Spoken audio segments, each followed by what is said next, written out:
عمره هيبقى محسوب على حد لغايه اخر يوم في عمره لغايه ما يموت. عمري ما هيبقى محسوب ان ميدو، لان برضو ايه، في شويه يعني عيال كده طلعوا قالوا لك ايه، قال لك ان ميدو هو اللي بيدير اتحاد الكره من الخفاء، وهو من بتاع. اقسم بالله ان انا ما كنت اعرف ان كلاتنبرج جاي هيمسك البتاع. قلت عايز خبير تحكيم اجنبي، وبالصدفه الراجل كان ضيف معايا والناس تواصلت معاه وراحوا.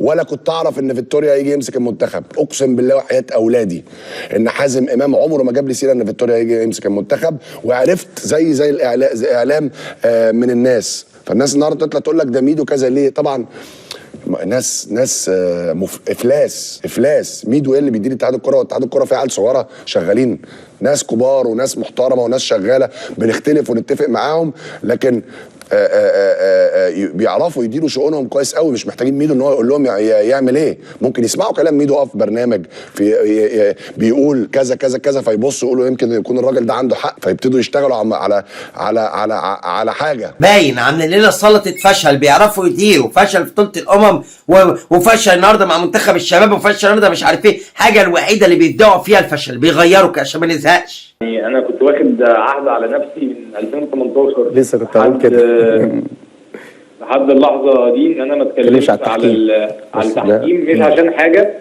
علشان دي رساله للعيبه اللي عندنا، ان انا اقول للعيبه ان دي الظروف اللي احنا هنقابلها، انك انت هتشوف حاجات عجيبه وحاجات مش منطقيه. حاول تتعامل معاها وحاول يعني ما تحطهاش قدامك، لان احنا كده كده هنقابلها. نعم.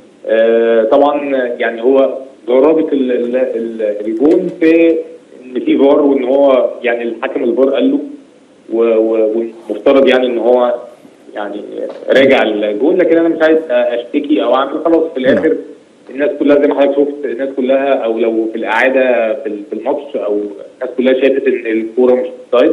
نعم. انا كمسؤول مش هبقى حابب ان انا اشتكي.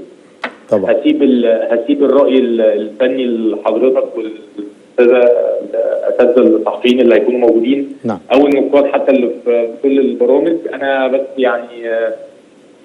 يعني رايي مش هيفيد في حاجه كل الناس شافتها.